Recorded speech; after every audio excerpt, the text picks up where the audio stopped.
In yet another farm murder, 3 people have been killed on a farm outside of the Free State town of Lindley. The whole family was wiped out when the father, mother, and their 2-year-old daughter were murdered.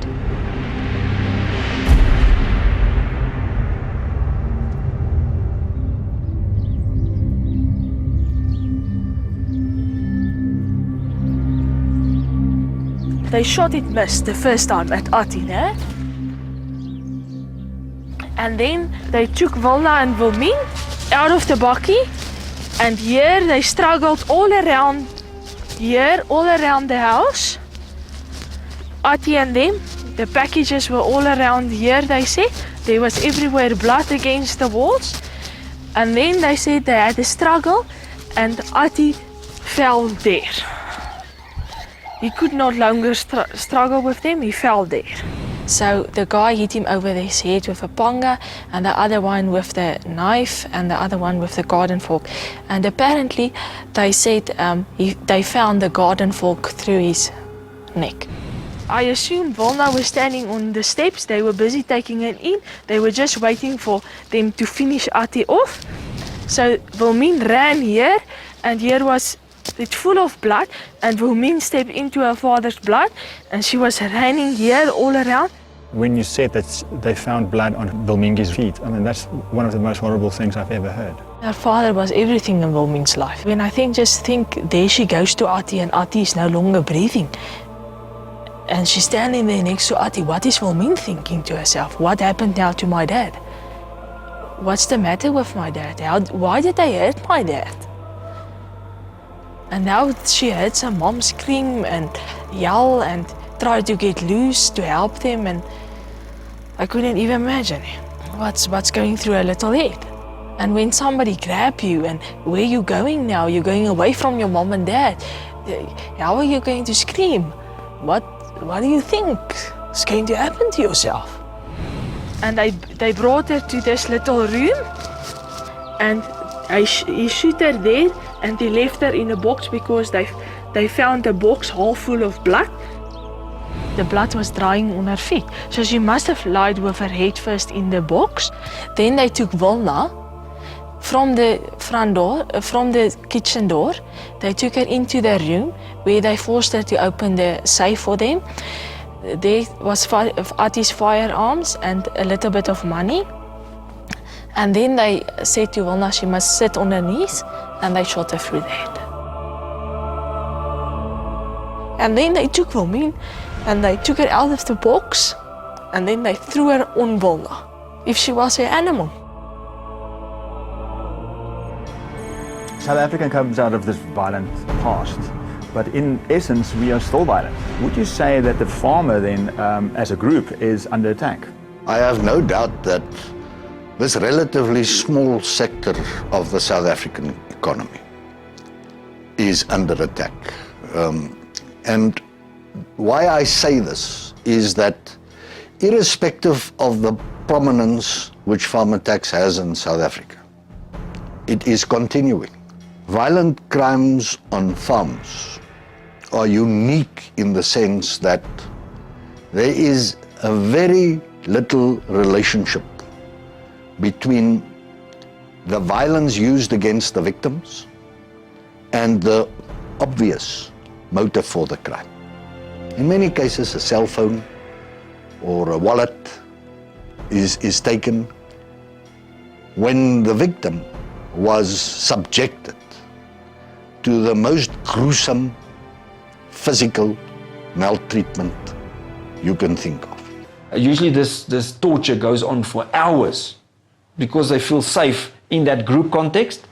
because the collective brain is working, and you feel safe because the farm is usually quite isolated. Those who attack these farms would know, and they often do their homework properly before they carry out an attack.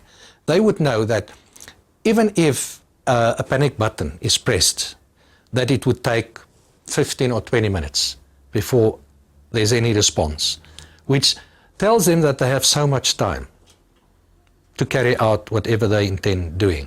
It is estimated, compared to international figures, that we've got 700% more farm attacks in our country. It's extremely violent, our farm attacks.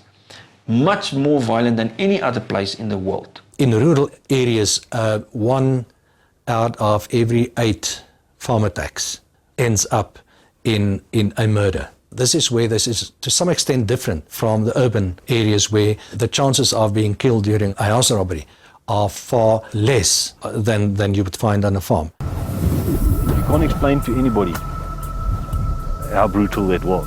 You can see on his arms and everywhere that he actually stopped, and on his fists and things there was marks that showed that he actually put up a fight.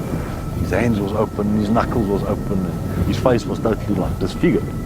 So there was a huge fight here, and from there they actually pulled him behind his bakkie with a chain all the way back to the store where they actually left him. Sorry, so when you say that he was pulled, they actually tied him to his vehicle? They tied him to his ankle, to his own vehicle, and then they pulled him.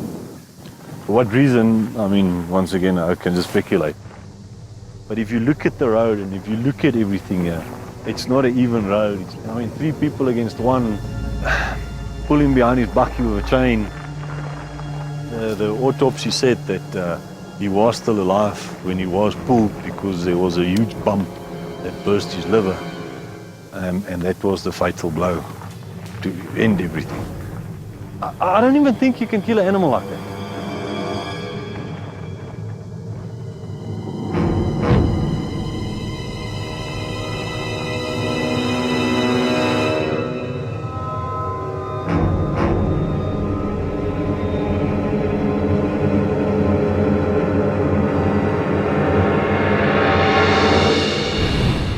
It is a weird feeling to be standing in a place where you know that somebody has been murdered. He was dragged in here, behind his vehicle, and he died because of that. And the question that still remains, was this hate? Is this one of those hate crimes that all the farmers are talking about? You come here, you see this, and it's difficult to argue with them. It's difficult to understand what else this can be except for a hate crime. And now we have Julius Malema, the ANC Youth League leader, who says that all whites are criminals, that they are going to take the land back without compensation, and that if the farmers give back 80% of their land, all farm attacks will stop. The recent utterance by the president of the ANC Youth League, Mr. Malema, when he stated that if farmers are willing to give away 80% of their land, the farm attacks will stop. How can one explain that? That creates a direct link between land and the kind of violence we experience on farms. South Africans are being murdered at disproportionate rates. But I can also go to the subcultures and the sub-denominations, and there's my culture, the Afrikaner. I can also go to them and say, you know, if you're a banker and you work in a bank, you're a demographic. If all of a sudden bankers are wiped out disproportionately, I can go to bankers and say, is this what you are used to? When they are not used to that, there's a problem and it should be investigated. I'm telling you, I'm an Afrikaner. I don't care if other tribes don't care how many of their people are murdered. I care how many of my people are murdered. I happen to be a minority. It's very easy to get rid of my group because they're so small. Genocide for me is a very small amount of people to lose. If your nation is 5 people strong and I take 2 away, it is genocide. You can't tell me 2 is not genocide. In this case, 2 is genocide.